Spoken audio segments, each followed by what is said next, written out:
after my accident, I was still in so much pain, and I just thought, well, this is just part of it. I'll never forget, a friend of mine came over and he was like, why is one of your legs a different color than the other leg? I think that we all have resilience within us, and it's just our ability to tap into that so we can, decide to take action and thrive. So it's so important to invest in yourself by connecting with the right people, whether that's hiring a coach or getting into the right rooms and conferences. My guest today is Amberly Lago. When Amber was 38 years old, she was hit by an SUV while riding her Harley-Davidson motorcycle, thrown 30 feet onto the pavement, nearly bled to death, and only survived because a good Samaritan saw her accident, rushed over, and tied a tourniquet around her leg. She went into a coma, and when she woke up for it, she learned that she had a 1% chance of saving her leg from being amputated, and then had 34 surgeries to save her leg from being amputated. If that wasn't enough, after her accident, she was diagnosed with an incurable nerve disease, dubbed the suicide disease, lost her business, fell into a deep depression, and became an alcoholic. Today, Amberly is a peak performance coach, TEDx speaker, top 1% podcast host, motivational speaker, and a leading expert in the field of resilience, transformation, and health and wellness. She is also the best-selling author of the book True Grit and Grace, and is also the founder of Unstoppable Life Mastermind. Amberly, you have an incredible story, and it's a true pleasure to have you on my show. Welcome to In Search of Excellence. Oh my goodness. Thank you so much. And thank you for that introduction. I think that introduction basically shows anybody that you can hit roadblocks and rock bottom and still climb out of it and have a thriving life. And so thank you so much for that introduction. You're born and raised in Texas. You're a dancer from a young age, and your mom pushed you hard on the dance front to the point where your toes would often be bleeding after practice. Can you tell us about the influence your mom had on your life and her 3 mottos: get her done, suck it up, and hide your crazy to be a lady? And in today's world, where parenting styles are very different than they were 20 years ago, is this what parents should be telling their kids? Well, that's such a great question. First of all, actually, my mom wasn't my dance teacher, but she was such an amazing mom. And I think she is an amazing mom. And I think she put me into dance class because she thought it was a girly thing to do because I was such a tomboy. And I had a dance instructor who I'm still in contact with to this day. Her name's Jackie, Miss Jackie. We call her Miss Jackie. We always say Miss Jackie. And yeah, she was really hard on me, but also, yeah, growing up in Texas where we had sayings like, I remember, having this frizzy, curly hair and my mom trying to brush it out and say, I'd be crying from her brushing my curls out. And she'd say, it hurts to be pretty. And in church, her pinching me if I ever said anything or did anything. And she's like, hide your crazy and be a lady, so those things. And my dance teacher was always like, keep going. You need to push through the pain. Just keep going. Suck it up, like cowgirl up. And so I grew up with a lot of those sayings. And I think that it is important. I've got 2 children of my own. I've got a daughter who is actually just turned 27 and she's in medical school at Yale. And I have a sophomore in high school here in Heath, Texas. And she is got a lot of grit. She's a horseback rider. She gets thrown off that horse, actually just happened yesterday, and gets back on. And so I think it's really important to instill the grit and the resilience in our children. But I think that it's not so good to instill this idea of grit that means suck it up. I think that it's grit with connection and community is where we find resilience, and asking for help. And that's something that I didn't really know how to do or what to do. And it's changed my life. And so that's what I've learned along my journey is like, it's not about sucking it up and stuffing it down, because those feelings will eventually have to rise to the surface and we heal what we reveal. We're going to get to your dancing and running hobbies in a minute. But before we do, can you tell us what you were like as a kid and in high school? Were you one of those always positive and optimistic people who always smiled and had a lot of friends and who thought their future was bright and that the world is your oyster? Yes, absolutely. And um, I I think that when you're going through a hard time, because as a child, I didn't have most of us don't have the perfect childhood, let's face it. We have parents that get divorced. A lot of people suffer physical, sexual abuse. I experienced both sexual abuse from my stepfather after my parents divorced, physical abuse from my older brother. And what I did, I think it's so, so important for parents to know that children need an outlet, because I think that me having an outlet saved my life. I really do. And so my outlet was dance and athleticism. And I dove deep into what can I do that makes me feel better. And so I didn't really feel safe at home. It was scary, unpredictable. Um, and so what I did was I focused on what I could do, and that was get great grades in school. I became a high achiever. I became an honor roll student. I was Miss Greenville High School.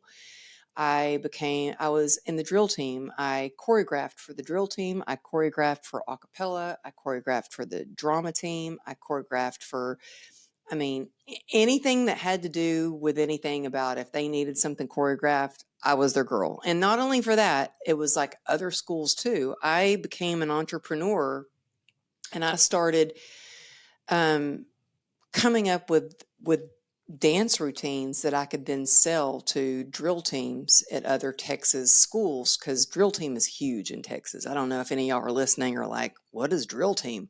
Drill team is huge in Texas, and it's like halftime at football games when you come out and you do a kick line and you do a dance routine. And so I became the choreographer. I ended up working 4 jobs. By the time I was a senior in high school, I had 4 steady jobs, and I was able to save up enough money because I knew I wanted to get out of there, move to LA, and make something of my life. And the only way I was going to do that was if I worked and I saved up the money myself and I did it myself.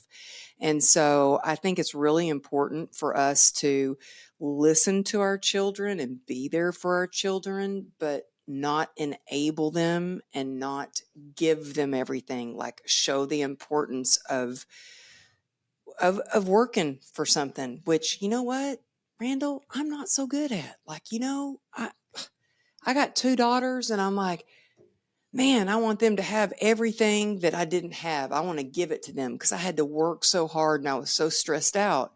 And there's like a fine line between, okay, what do you give them and what do you make them work for? But The advent of technology changes things for all of us, especially in many cases mhm. for people with physical disabilities.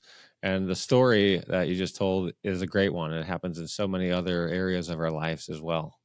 Yeah, well, I think our I think your son and my daughter have to meet. My daughter is a car fanatic. She literally texts me new cars that she wants to build or that she wants every day. This morning, it was some fancy Porsche or something. And I'm like, yeah, we'll get right on that, Ruby. Yeah. Won't you get a job, and then we'll talk about building your whatever it is car that you want to build. But I love that she is passionate about cars. Like, she knows I think it's so important for our kids to have these passions where they can express themselves and they can like look in and research. And she's so passionate about, like, she knows exactly how fast a car can go from, she'll be like, oh, this car can go from 0 to 60 in 1.2 seconds or whatever. I'm like, how is this in your head? You know what I mean? But I'm glad that she's passionate about it. Let's talk about the importance of mentors in our life. You had two. You had your dance coach and your track coach. And when you were running track in the Texas 100-degree heat, huge humidity there, you would often run around the track and you would throw up, and then you would continue to run around the track. What lessons did your mentors teach you when you were growing up, and how did they affect your life? And do we need mentors to be successful in our lives? Absolutely, we need mentors. I've had a mentor for everything that I've done in my life. And I think that if you want to time collapse your goals, if you want to get from point A to point B faster, you need a mentor. You need somebody that you can truly trust, but who has been there and done the things that you want to do, and they have succeeded or gotten to the other side, or they have that experience. There's a lot of, I think, I don't know what you think, but I think there's a lot of people out there that say that they're experts in something, but I think that it's up to us to really do the research and find out and really seek counsel and not opinion. So what I mean by that is, like, opinion is like, for instance, when I wanted to write my book, I was like, I think I want to write a book. And I told some family members and close friends, and they were like, you're crazy. You don't own a computer. You're the fitness girl. You don't have a college education. You need to stick to the fitness stuff. And when I went to that was their opinion because they had never written a book. So how would they be able to advise me on next steps to write a book? When I went to someone who had published 76 books, he's like, I think it's a great idea. This is what you'll need to do, and do this, this, and this, and you're going to get it done. And I thought, that is counsel. And so I hired him to be my mentor for a while. And I say hired because there are some people that are mentors that will do it and they'll just mentor you Right. and they don't charge you. And I've had coaches that I've paid, and I've been a part of masterminds. I think that whatever, you can find the value, it will be so beneficial, and it can really in the long run help you to waste money. Because without a mentor, I wasted a lot of money because I was just trying to figure things out on my own. But I was so blessed in the very beginning. I was so blessed to have a dance teacher and a track coach who, at the time, I was like, man, why are they so hard on me? They're harder on me than they are with anybody else on the dance company or on the track team. And why is the coach every track meet, makes me sit in the front of the bus with her, and she sits there and talks to me what a blessing that was. I didn't realize it at the time. The reason my dance teacher was hard on me is because she knew I had potential and she wanted to push me to my limits, past my limits, to keep going forward. She knew I had it in me.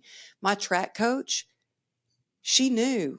She was like, hey, we're depending on you to get us to district. And she would train me mentally and physically and have me sit at the front of the bus with her.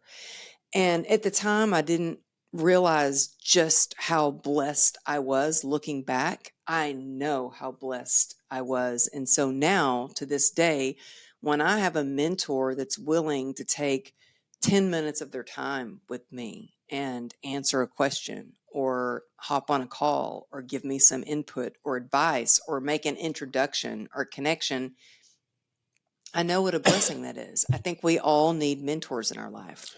One of the most enjoyable things in my life, and it's part of the inspiration for my podcast, is being able to mentor a lot of students and also people in their careers, from recent college graduates to professional athletes with $100 million contracts. And I love giving back. It's fun for me. And not only am I giving back, but I'm giving back to the people who gave me a chance and mentored me along the way. And I think it's important to pay it forward as well. I would not be the same person as I am today or the same professional that I am today without the mentors that I've had. I think it's critical. I agree with you 100%.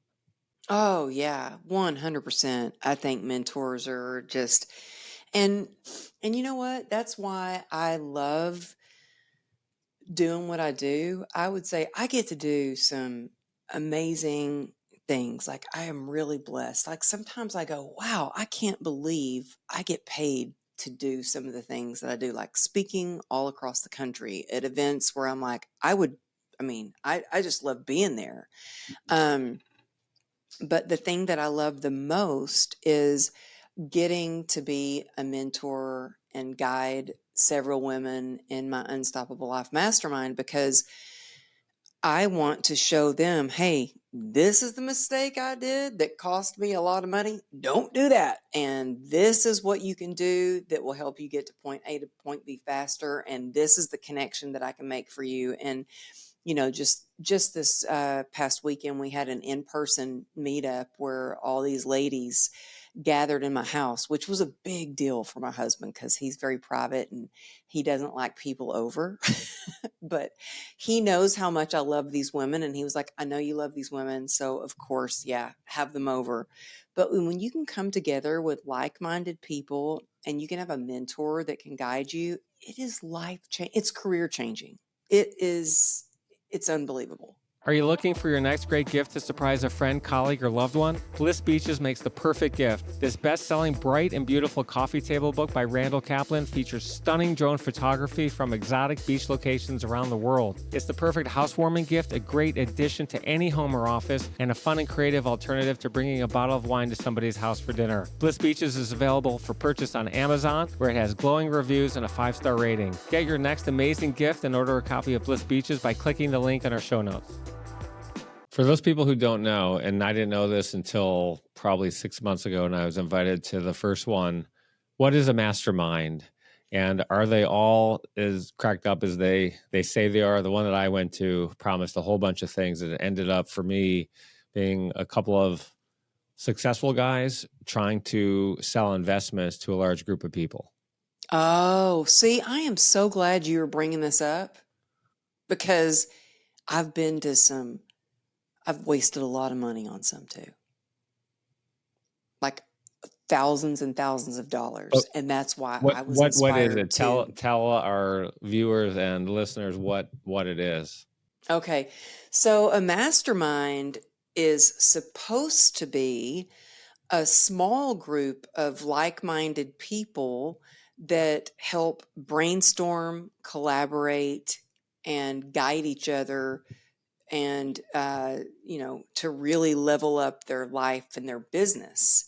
To me, a mastermind is not hundreds of people. I guess some people think it is, but to me, a mastermind, I'll give you my definition of a mastermind, because I spent a lot, no, I won't say wasted, because I learned a lot of lessons, and it inspired me to really develop the mastermind that I have. But I spent thousands on one mastermind where they were like, yeah, this is high level female entrepreneurs, blah, blah, blah. They're just, the elite. And I get on the first Zoom, and it's over 150 people on Zoom of everyone that this lady has ever coached. And there were beginning coaches. There were people that didn't even have social media yet, didn't even have a website. And look, we all start from somewhere, and I appreciate that. I believe me, I appreciate it, because I started from nothing and had to build my way up. But when you're paying thousands and you're being told that you're going to be put in a group with people who are already to that level, they actually already have their website, they have their social media, they have a following, they have big dreams, goals, plans, and you get on and it's something different. That was the last time. I went to one meeting, never went back. Another one I spent $50,000 on. 50? It was $50,000. Right. And so people know what we're talking about. These are basically, there's, I guess, call it the captain, originator, founder, CEO, for lack of a better person, who creates a mastermind. They have some following. They're well known in an area. They could be a leadership person. They could have written 5 books. They could be talking about entrepreneurship, real estate, whatever the topic is, successful women, successful men. And they invite people to a location and charge them lots of money to hear them speak and a group of successful, like-minded people speaking. So if it's a real estate mastermind, you've got 4 or 5 or 6 successful people. who are all talking, but you pay to go. And some of these are very expensive. I mean, $50,000 is a ton of money. And I'm sure the people who are producing that make a lot of money. I mean, you host a mastermind for 100 people and you charge $100,000 each. And people do this. And there's lots of these out there. That person is making $10 million less, whatever they're spending to produce the event. And maybe they have Mike Tyson come in and speak, or some athlete, or Steph Curry. But these are very profitable gatherings that a lot of people, they're everywhere. And as you get into the self-help movement, they're all over the place. So sorry, I just wanted. And they make promises. They do. And they make They do. promises. and this is the thing that gets me, is they overpromise and they underdeliver.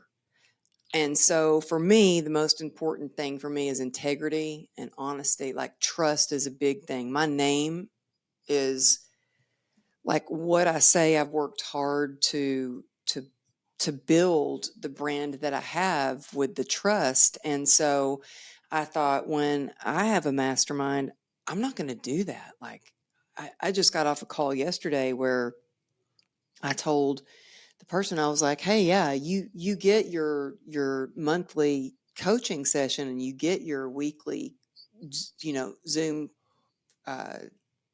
coaching sessions with the group. I was like, but you have my number. I was like, call me, text me. If you need me, that's why I'm there. I'm there for you. It's not because I care about you.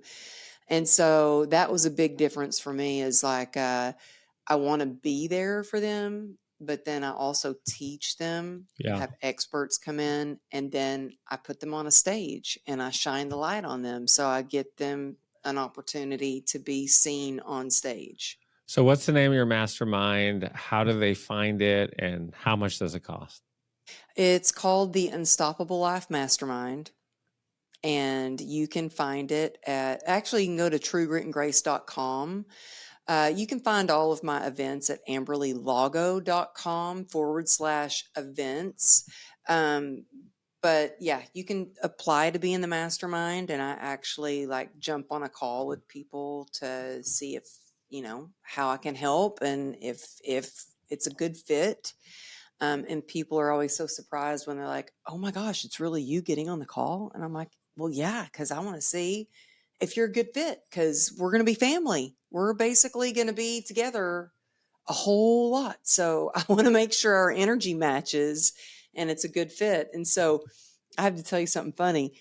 I actually launched the Unstoppable Life Mastermind. I will never forget this, because it was March 16th, 2020.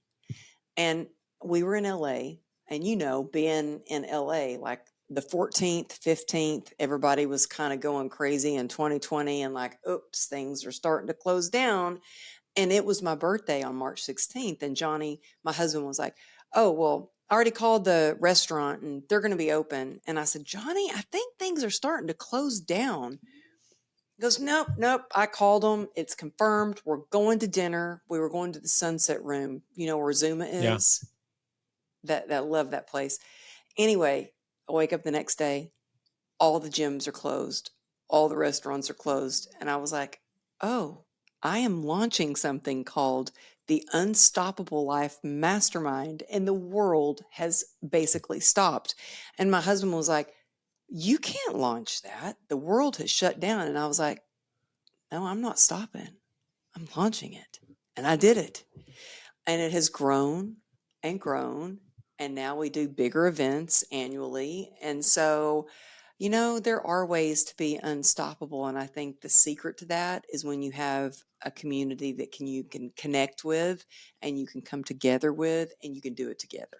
I think it's great you have your own mastermind. I don't have a mastermind yet. I will have one at some point in the future. I do a lot of coaching, and I've always done it gratuitously to give back. I have had a number of people reach out to me, podcast listeners, social media followers. Well, I coach them on a personal basis. I've done it. It does cost a lot of money.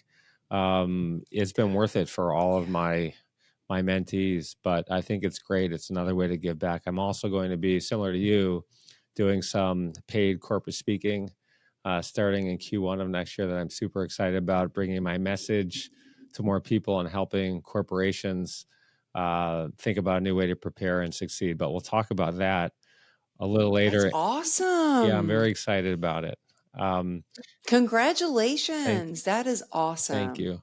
Let's go back to fitness and take us back. You saved money to move out to LA. You became a trainer. You started training people to become trainers, and then you tore your meniscus. Can you just walk us through what happened and how important is it for us to be in shape so when something does go wrong, and I'm not talking about getting hit on your motorcycle, but I'm talking about a knee injury, an arm injury. You think about Patrick Mahomes. I don't know if you saw the special on Netflix about quarterbacks and Kirk Cousins, what they do, who Mm. unfortunately just tore his ACL. But being in shape really matters. It helps when things go wrong physically to your body. You did some amazing things to the point where you didn't even need knee surgery anymore. Yeah, well, you know what? It's really hard when your whole identity is caught up in your physicality. I mean, my whole identity from the time I was young was, I started, like I said, started working at age 13, started teaching dance, and then I was doing modeling and was getting booked as a dancer. And actually, my biggest fear was doing something to like blow out my knee and not be able to dance. And sure enough, that's what happened. And I was scheduled to have knee surgery. And I started going to the gym and rehabbing myself. I didn't really know what I was doing, but I was just doing what I could to try to get stronger. Like I didn't have the money or insurance to hire somebody to help me. I was like living on my own in LA, but I noticed that the more I went to the gym, the better I felt, not just physically, but mentally as well. And lo and behold, my knee felt better. And I called and I canceled my meniscus surgery. And I never had that meniscus surgery.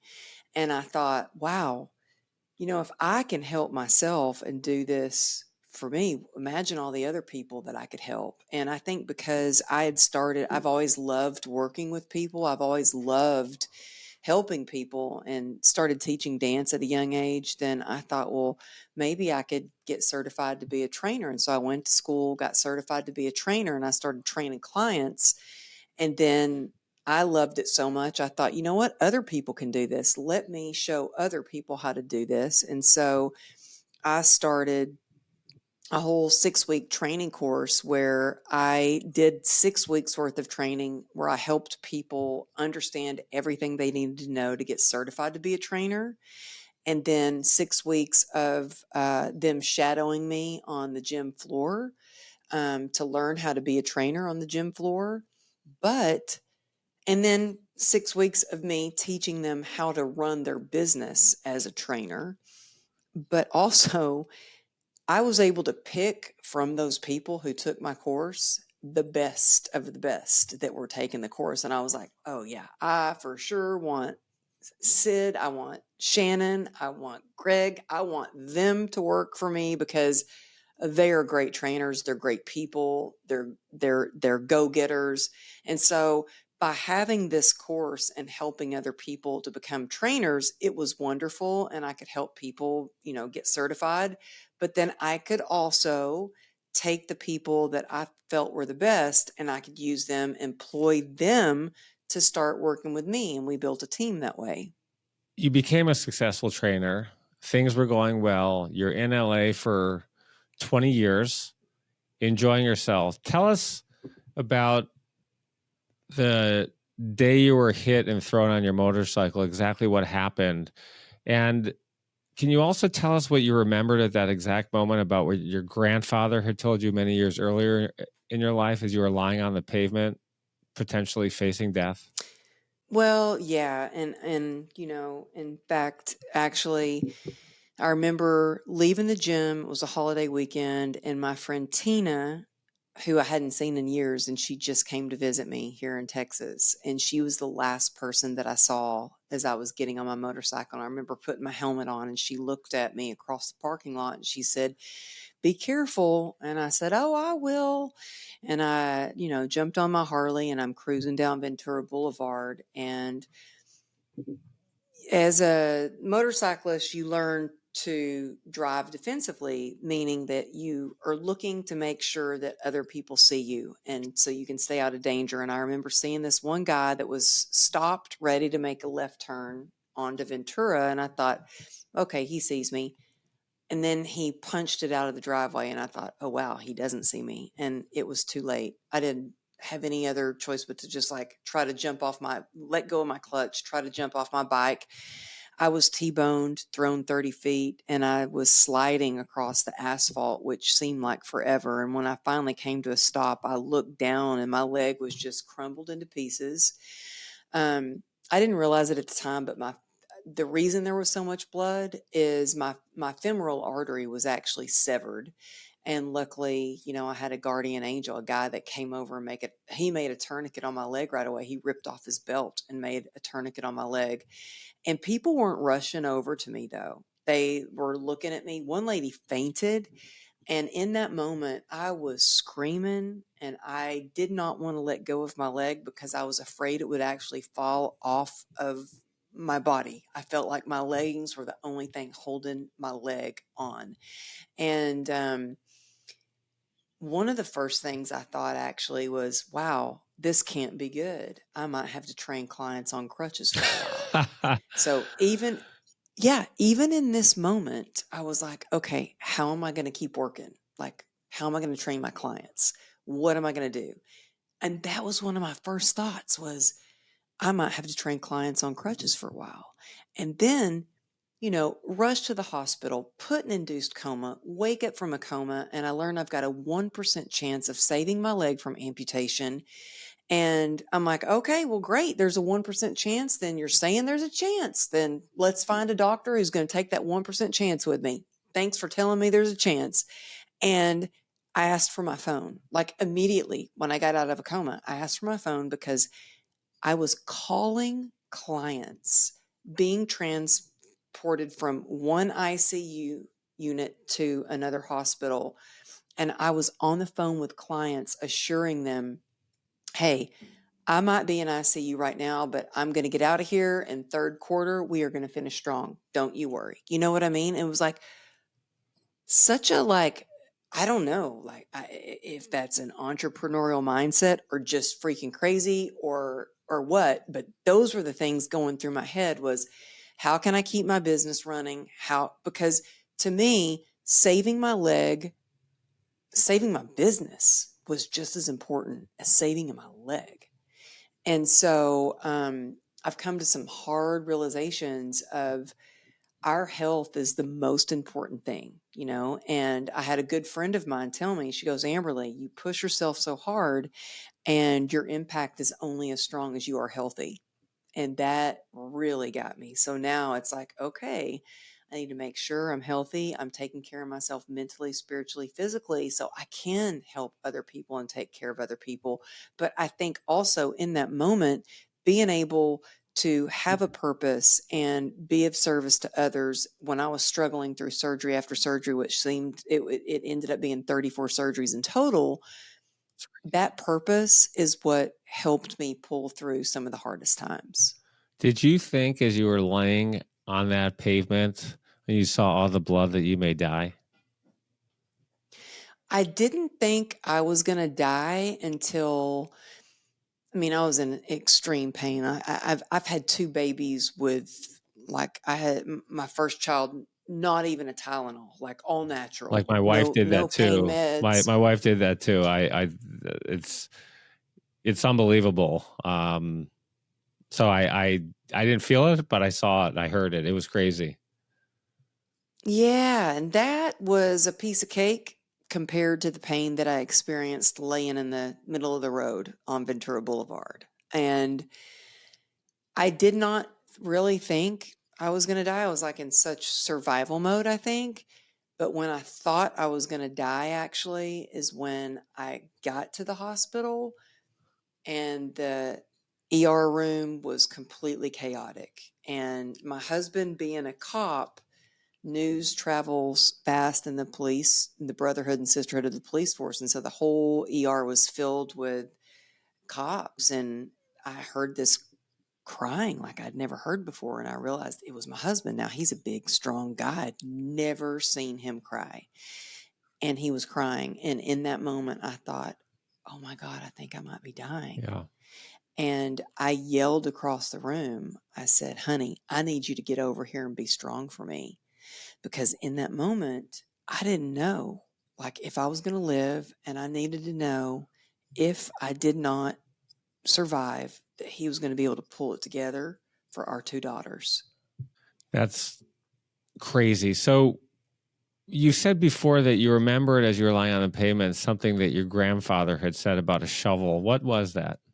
Well, I think that it's something, my grandfather was such an incredible man. He used to say, you got a shovel in your hand, you can lean on it and pray for a hole, or you can start digging. And that was his way of saying, yes, it's important to pray, and it's important to, like, there's so many people out there, like, just manifest it. Just think about it. Put it on your vision board. And my grandfather was old school. He's like, yeah, you can pray about it, but no, you got to work for it too. So take the action. And so I knew my whole life, and especially through this accident, like, if I wanted to learn to walk again, if I was going to work again, if I was going to have the life that I always imagined, that I was going to have to dig deep and work for it. This episode of In Search of Excellence is brought to you by Sandee.com, SANDEE.com. We're a Yelp for beaches and have created the world's most comprehensive beach resource by cataloging more than 100 categories of information for every beach in the world, more than 100,000 beaches in 212 countries. Sandee.com provides beachgoers around the world with detailed, comprehensive, and easy-to-use information to help them plan their perfect beach getaway at home and abroad, and to make sure you're never disappointed by a beach visit again. Plan the perfect beach trip today by visiting Sandee.com. That's www.sandee.com. The link is in our show notes. Stay sandy, my friends. There's a great part of the story, which you haven't talked about that much in some of the podcasts you've done, but there was a good Samaritan that came over and saved your life. And when I was reading that, I thought about this so many times, because there's so many stories about bad things happening to people, and people just watch, right? In today's day and age, they don't want to, especially now, right? And in LA. They don't, first of all, they don't want to get sued. They think someone else has got this. They're in shock. They don't want to be bothered, and they don't know what to do. Do you know the name of the person who saved your life? I don't. You don't. Isn't that amazing? I so wish I do. And, so he came over right away, and I don't even remember his face, because I was rolled over. I was on my left side, and I was laying on my left side, holding on to my right leg. And he came up behind me, and then luckily there was a nurse that came up, and everybody else was just standing around. Like, nobody wanted to come near me. I guess it looked pretty gruesome. Look, I can imagine. I mean, there was blood everywhere. And I looked down at my leg once and saw how, like, crumpled into pieces and deformed. And it's crazy to look. I mean, my foot was dangling off of my leg, only attached by skin. And so there was a nurse that came over, and she was like, you need to hold my hands. You need to look at me and breathe. And she did. She had me breathe kind of like you do in Lamaze. And I would breathe a little bit, and then I'd cuss. And she'd like, nope, breathe. So I didn't really, I couldn't turn around and look at him who saved my life, basically. And all these years, I would love to know who that was. And then there was one other lady that came over, and both the nurse and that other lady that came over later went to see me in the hospital when I got out of surgery, got out of a coma. They came to see me and brought me food. I want to talk about chronic pain, which is something people don't often talk about because other serious diseases like cancer and heart disease are life threatening, and treating them often means the difference between life and death. But let's look at some statistics. During 2021, an estimated 20.9% of US adults, 51.6 million people, experience chronic pain. Chronic pain is substantially more common in the US than diabetes, depression, and high blood pressure, and it is the number one reason that people go out on long-term disability. You were diagnosed as Hmm. something with called chronic regional pain syndrome. Can you talk about that and the effect it's had on your life and all the different medications you've had, the 73 homeopathic medications and the 11 prescriptions you've been on to try to treat this? Yeah, I mean, I was, after my accident, I was still in so much pain, and I just thought, well, this is just part of it. And, eventually it'll get better, but the pain seemed to be getting worse. And I'll never forget, a friend of mine came over and he was like, "Why is one of your legs a different color than the other leg?" And it was, one of my legs was almost like a purplish brown compared to the other leg. And I thought, well, I said kind of defensively, well, because it's healing. And I was told that it would take me a long, long time to be able to walk, 2 years probably, to be able to get up and walk again. And it was about 4.5 months after my accident. And I was very proud to be upright on crutches already. It hurt like hell. And at first, I could only stand up for moments at a time because there was such pain. But I remember thinking, I've got this doctor's appointment, and that's my goal, to be able to go to that doctor's appointment, not in a wheelchair, but on crutches, to show him that I'm healing, I'm doing better, I'm going to be walking soon. And I walk into that appointment, and he takes one look at me and like runs out of the office.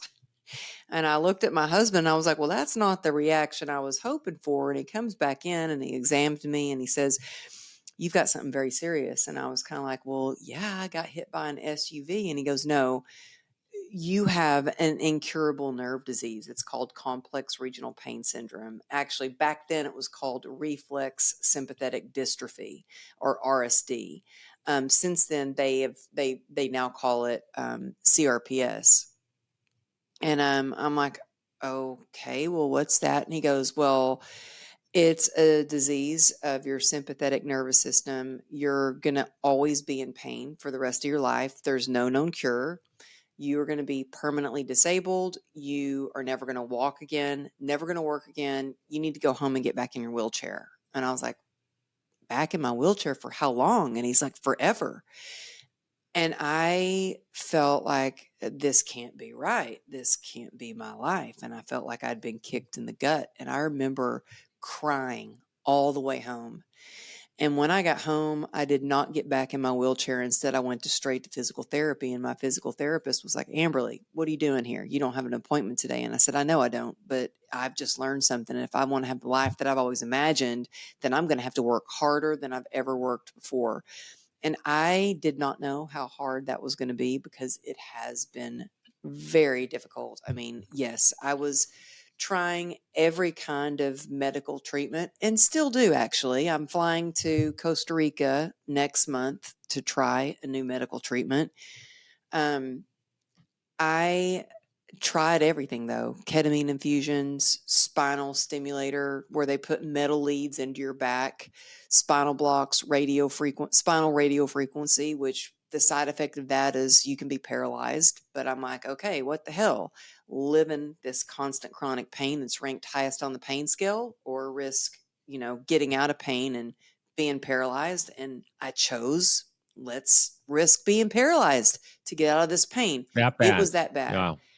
And in fact, to the point where about a year after my accident and I was diagnosed, I went into my doctor and I was like, "You know what? I appreciate, Dr. Wiss, that you've done all these surgeries, that you've done 34 surgeries to save my leg, but it's given me too much pain. It's deformed.